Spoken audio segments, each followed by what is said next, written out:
All right, so let's go ahead and get into the top stories. First up, we have free video games. What? I get a round of applause for that. Free video games, yo. So we talk about this every single month. If you have a PlayStation, if you have an Xbox, and if you game on your PC, there are so many games out there that you could be getting for free every single month. I am one of those lucky people to just get free games just dropped in my lap every month.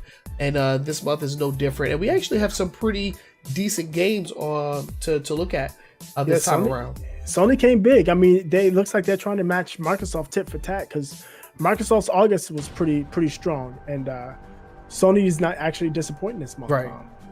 They're coming with, on the PlayStation 4, Mafia 3, which I did finally see the title screen. You saw the title screen? That was it?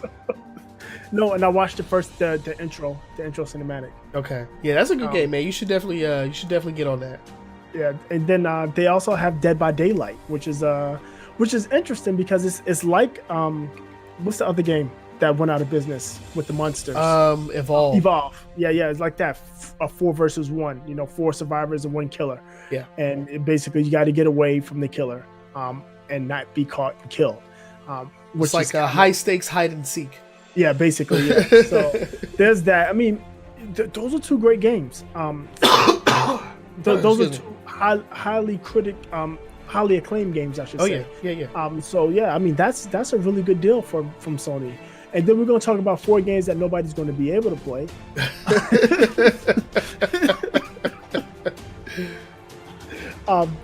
Bound by Flame and Serious Sam 3. And serious, if you've not played a Serious Sam, I've never played a Serious Sam game. They're so fun because it's just straight slapstick comedy. Okay, they're just making fun of all of the first-person shooter tropes, and it's just fun. If you've not played one, and you still have your PS3, dust that bad boy off, give it a shot. Bound by Flame, Serious Sam 3, BFE. For PlayStation 3, and then Draw Slasher and Space Hulk for Vita.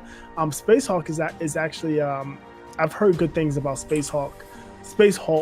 I've not played it myself, but it's a turn-based strategy game. You know, I'm big into turn-based strategies. Right. So I've heard good things about it. I've not played it. This one, unfortunately, is not a PlayStation.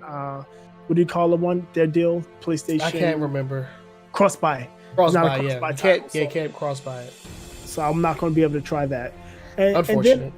And then starting on the 7th and going through August 2nd, you can get Hey There Lie, which is a VR game. Okay. It's a VI horror game. And I looked at the trailer and I said, no thanks. Yeah, Boogie don't do horror. I don't do horror. No, and then there's Playlink, which is it's like a game show that's on your PlayStation and your cell phone. Okay. That you'll be able to get as well. So I mean, there's a good group of games. 2, 4, 6, 8 games. 5 of them are limited in scope as to who can play them. Right. You know, the PS3, PS Vita, and the VR game.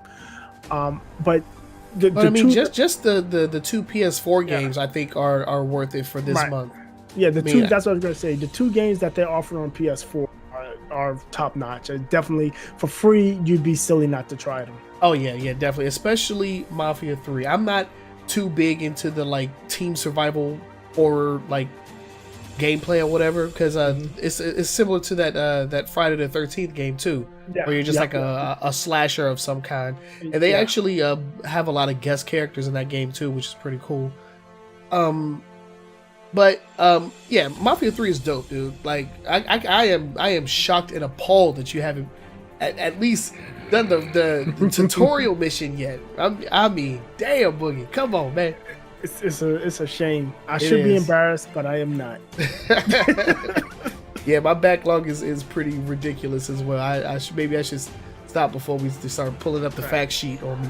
The good thing is I have it downloaded. It doesn't expire, so whenever I get a chance, I can go back and play it. So I'm, unless the earth blows up, it gets cracked or something. Yeah, something like that. Problem. Yeah, because you would have lived a life where you didn't play Mafia 3. Oh man, I wish I'd have played Mafia 3, man. Dang, I told you to play that game, man. Now the earth is broken. Yeah, I can't play nothing. That's so funny. Let's go ahead and move on to the next story. And this one is actually pretty interesting, in the sense that I don't know what the heck is going on. So, like, Book, you're gonna have to you got some explaining to do here. All right. Because apparently, Valve just pulled like the most controversial game in the world off of their freaking store. So it's this game called Abstractism. They pulled it, and what was happening, what is alleged to have been happening, is this Abstractism game installed some malware on your computer and was having your PC mine cryptocurrency for the developer. Oh God! And this was found out by a couple of people, but one YouTuber in particular, and I want to say his name because he had to have done a lot of work. Right. Sid Alpha.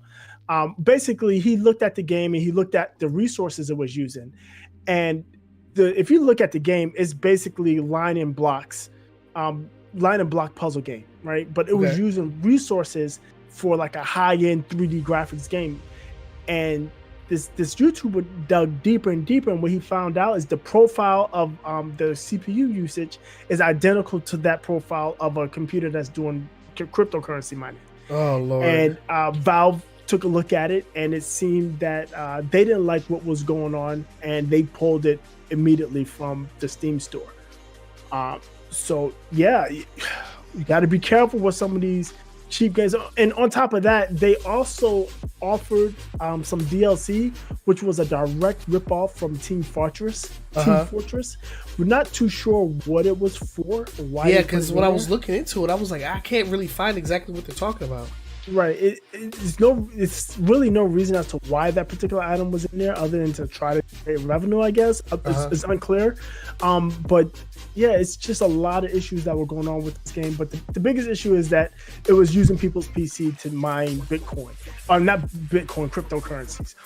It didn't specify which one. It's BitConnect. BitConnect. Have you seen that? No. Oh no. God, you haven't seen the Bit. I might have to send you the BitConnect guy. I'm gonna make your day. I'm just putting that out there. You know what? They were mining Monero, and it's important to know the difference. So Bitcoin mining uses CPU cycles, right? But a lot of the newer cryptocurrencies, we look at Monero and Dogecoin, a lot of those other crazy ones. There's 1,000 of them. Yeah. They actually mine using GPU cycles. That's why when the cryptocurrency boom went crazy, that's why graphics cards went out of control, because people would set up these rigs with 4, 8, 12, 24 tons of GPUs, because those are the cycles they use to mine the coin. It's basically high stakes math problems is what they're doing. They're solving math problems. Crazy. But yeah, it's using people. I mean, what better way to mine cryptocurrency than get like 10,000 free graphics cards to run the algorithm? Oh Lord. Yeah. That dude was trying to get away with highway robbery out here. Mm-hmm. I'm glad the game was taken down. Is anything else gonna happen to the developer? Like, is this not illegal? It's not really illegal. There's nothing legally saying that you can't do that. I mean, it's definitely immoral. Yeah. It's against the terms of service of Valve, which is why they kicked them off. But yeah, it's just no. Yeah, it's just something they can't be doing. And Valve kicked them off not because they were mining coins, it's because they installed the malware. The malware, exactly. Yeah. That's why I kicked them off. Yep. Yeah. Yeah. And yeah, Mount Lover mining Bitcoin now is no dice. I mean, they literally have companies that sit next to dams with huge data centers that mine it for you. Yeah, that's one of the things you had to get in early. Yeah. Or it's too late now. Too late. Too little. Too late. Yeah. I'm good. I'm good. I don't have a lot of money right now to begin with, so we good. All right, so we're gonna move on to the next story. The next story. Yeah, so this was actually pretty interesting too. So the co-creator of PSVR has left Sony and is now working at Google. Yeah, this is more credence to Google working on what's that was project. Man, we talked about it. Oh gosh, a couple weeks ago. Yeah, project whatever it is. There's more credence to them making a gaming system. This is not the first actual big name Sony guy they pulled. They grabbed what, Phil Harrison, right? He's over there now, and they grabbed somebody else. I forgot who else they grabbed, but yeah, I find it super interesting, especially coming out like right after E3. The rumors that Google had people at GDC, they had people at E3 in the back rooms talking with publishers to support a new gaming system or service that they were trying to work on. Right. And this has been something that's been going on for some time, because there was rumors about it back in right around Christmas time. I think we talked about it. It came up again in like February or March. It came up again after E3, and you know, they hiring these big name gaming industry titans, and you know, they snatch them away. And you know, for better or for worse, whether you like it or not, Sony is the big name in console gaming right now.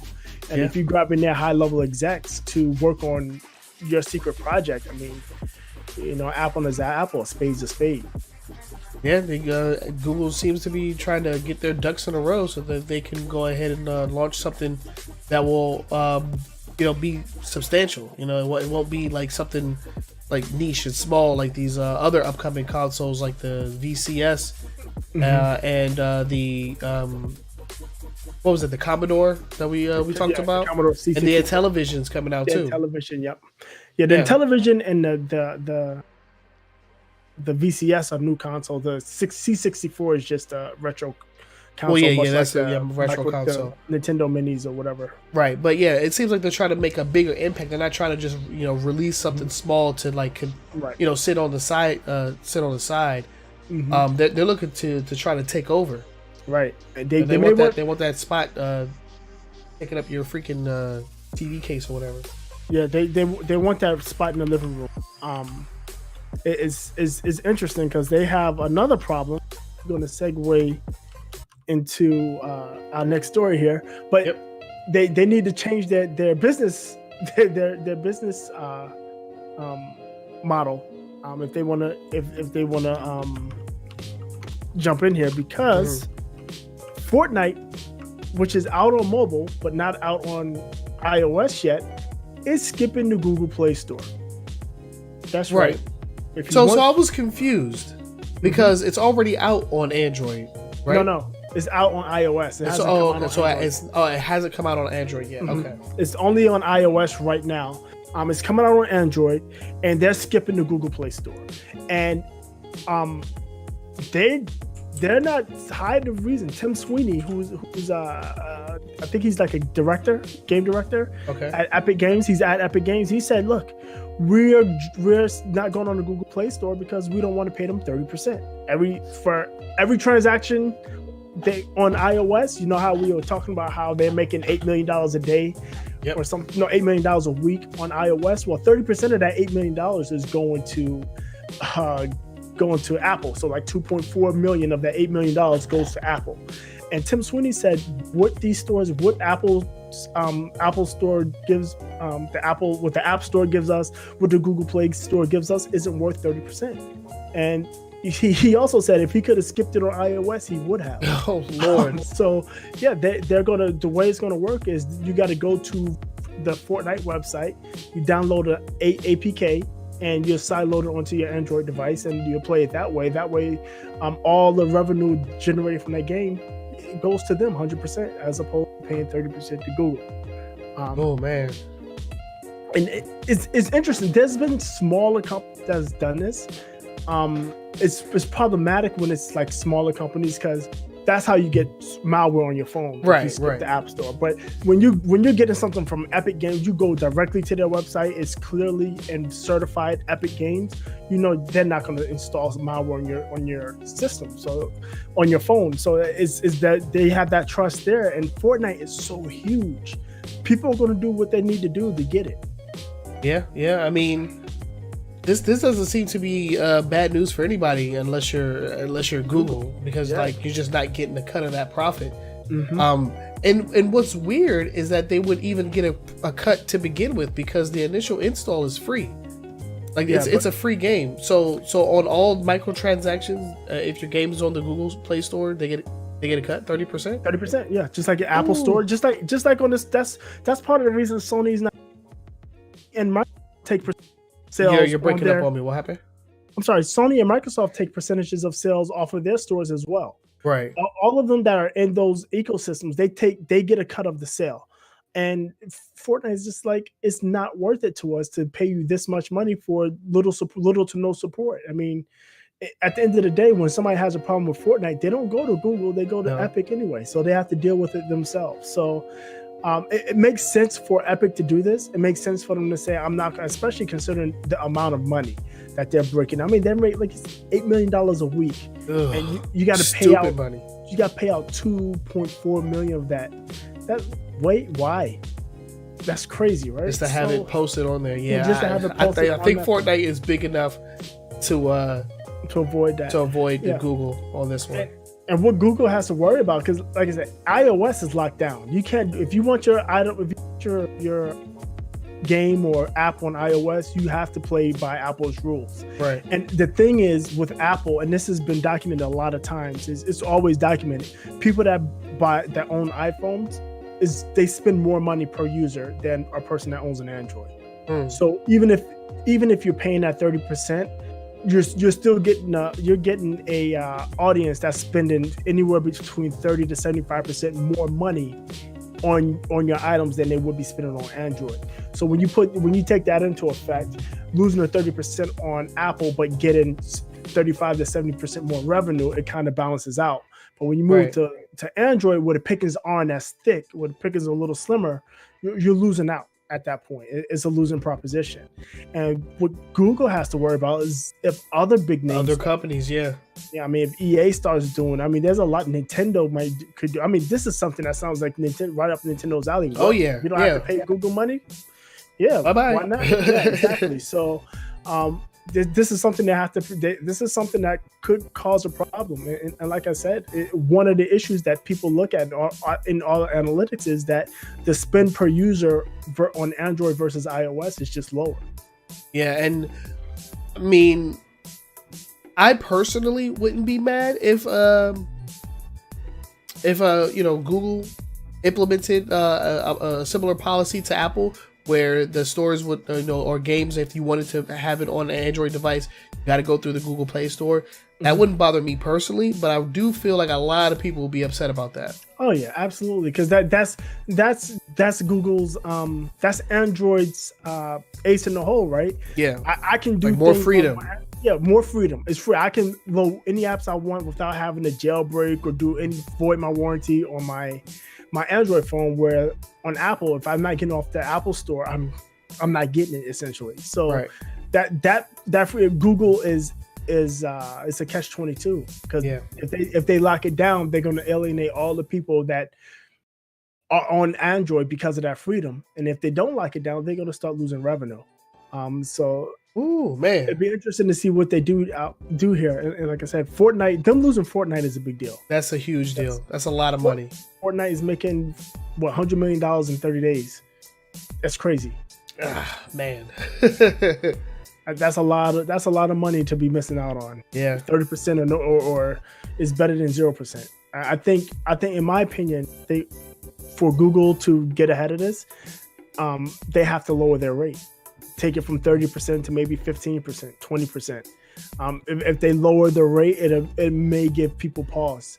But the thing is, with Fortnite being so big, it's going to be the thing where, okay, normally they're not going to go for like some indie developers having to sideload the game, right? It's like, okay, this indie game, I don't really care, but all my friends play Fortnite. I want to play Fortnite on the bus on the way to school. I want to play Fortnite while I'm waiting in the doctor's office, and I can just play it on my phone. I will go through the trouble of sideloading it on the APK. And now the next developer that comes out and says, hey, look, we're going to load out. You have to sideload that game. You can't get it off the Play Store, but you do it just like you did it with Fortnite. Now there's millions of people that have done it. Like, oh, okay, that wasn't too bad. I'll do it like that, and I'm okay with it. So, no, man. Well, it'll be interesting what happens down the road. It's really interesting that it's Fortnite who is the big boy on the block right now, leading the charge on this. Yeah, Because there's been some pretty substantial mobile game releases, you know, Pokemon Go, Super Mario Run, stuff like that. Yeah. But when you look at any of these games that are micro, when you look at like the Marvel game, when you look at Candy Crush, when you look at Clash of Clans, those things are really transaction driven, and if they can say, "Hey, wait a minute, we don't have to pay the 30%." What? Yeah, exactly. So I'm curious, like, how would that work for already existing? Like, if it existed on the marketplace, and then you take it off, how would that work? What they can do is they stop updating the store version. So they'll stop updating the store version. You'll get a notification saying, "Hey, you have to go to this website to download the latest version," and you go to the website to download the latest version, and now you got a version that's not on the Google Play Store. Man, that's tough, man. That's a tough spot to be in if you're Google. Yep, they can deprecate it. They can stop updating it. They can delist it and stop updating it, and then you have to go to their site. Oh, God. But we'll see what happens with this. This is probably one of the most interesting stories that we've heard in a while. Just people just breaking the status quo. It's like, yeah, I'm not doing that. It's pretty wild. But not as wild as this next story.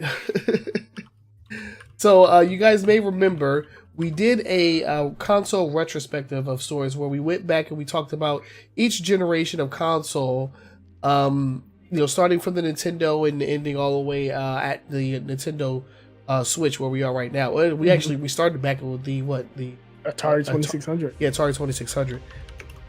So yeah, we talked about some defunct consoles and we talked about some handhelds. And this is one of the ones that we mentioned. This is the ZX Spectrum Vega Plus.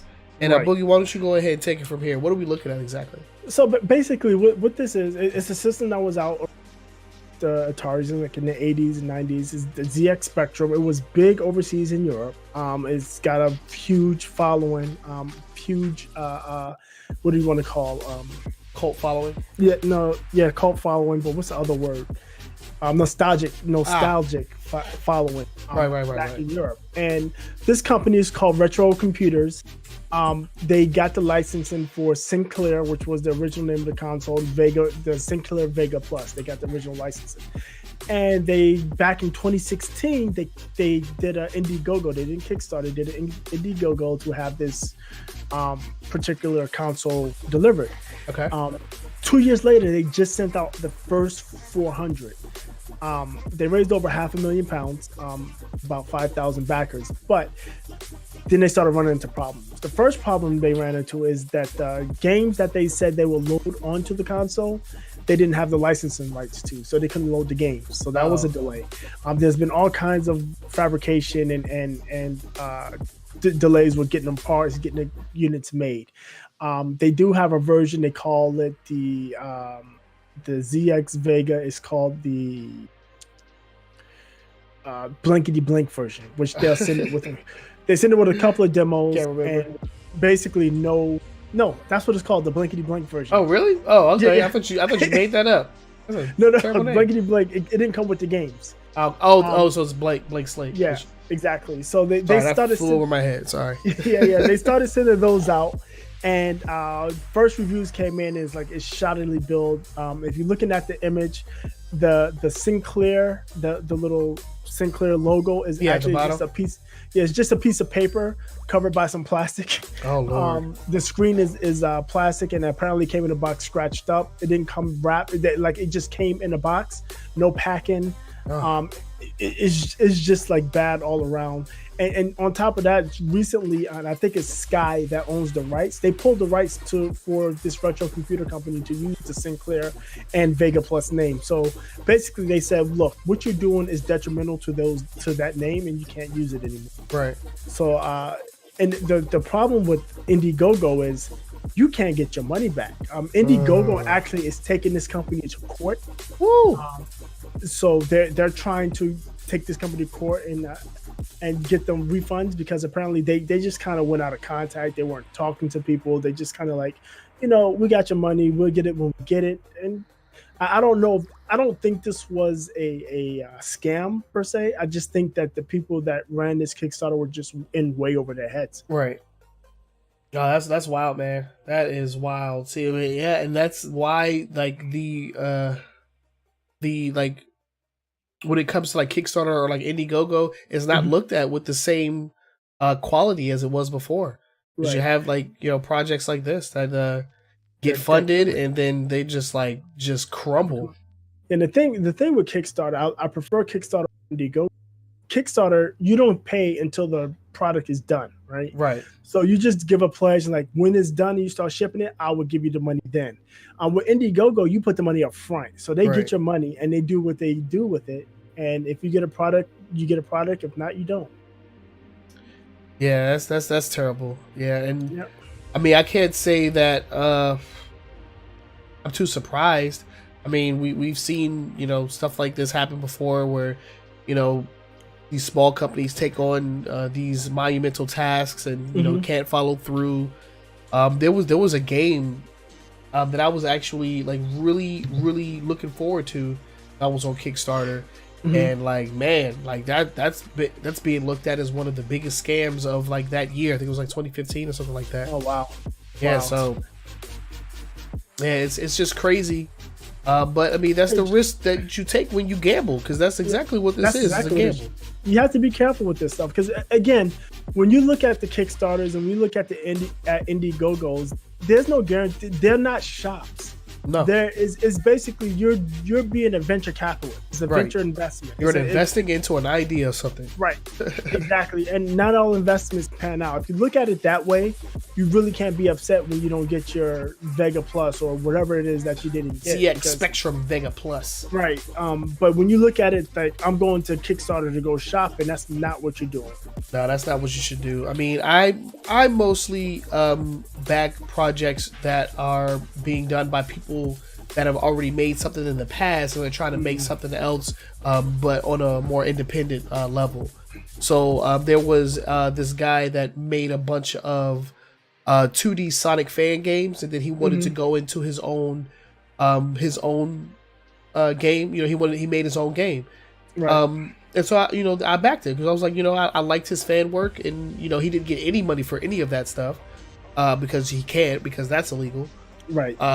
So I wanted to support him in that way. So I backed this project, and Spark the Electric Jester is a pretty dope game, and he's actually making a 3D platforming game now. So I'm thinking about backing him on that one as well. Yeah, it's, I mean, I've backed things in Kickstarter, but all of it has been actually photography equipment. Oh wow. A couple of lights, a bag, a couple of straps. This company called Peak Design, they start off with like a capture clip. It's like a clip that you clip on your belt, but it's strong enough to hold your cameras. So I've backed a couple of those things. I've not backed any gaming stuff yet. Yeah, but I never backed will. a couple Just games. I haven't backed Shenmue. That's back the hell out of Shenmue. Man, I would not back Hideo Kojima. I would Oh, not back Lord. him for hell. Peter Molyneux, hell no, I would not back him. Yeah, no Peter Molyneux either. Yeah, no. Kenji Inafune, and nah, Kenji- never again. No, I didn't back him the first time. Freaking Mighty Number 9. Oh Lord. Yeah, when I was talking about established developers, I wasn't talking about them. I'm talking about indie developers, established in my realm. Those guys were established at freaking killing your hopes and dreams. That's all that they established. But yeah, very interesting story that came out with this, and it was so funny because we were just talking about this console during our retrospective. So I thought it was pretty interesting that we had that one in there. But yeah, that's gonna do it. That's our top 5 stories for the week. Let us know what you guys think about this one, about the first one, anything in between. We want to know you guys' thoughts, because that's the point of this show. We report the news, we give our opinion, and then we want to hear from you. So down in those comments below, go ahead and let us know what you think about the stories that you heard today. And remember that you could also submit stories to us as well. Anything that you guys want to want to get our opinion on or hear our thoughts on, just make sure that you submit that as well.